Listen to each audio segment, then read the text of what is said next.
leaving again, but it's in an angry state. It's a big gale last night.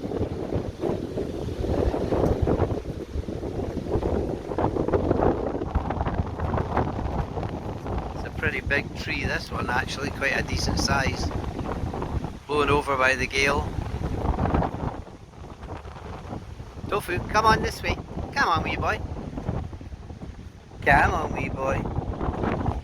We have another one.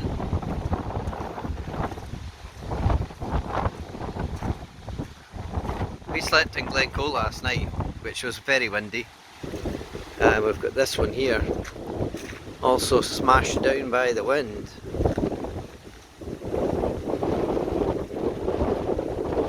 I need to go, guys. Oh, he's gone into the car anyway, cheeky wee monkey. Take care.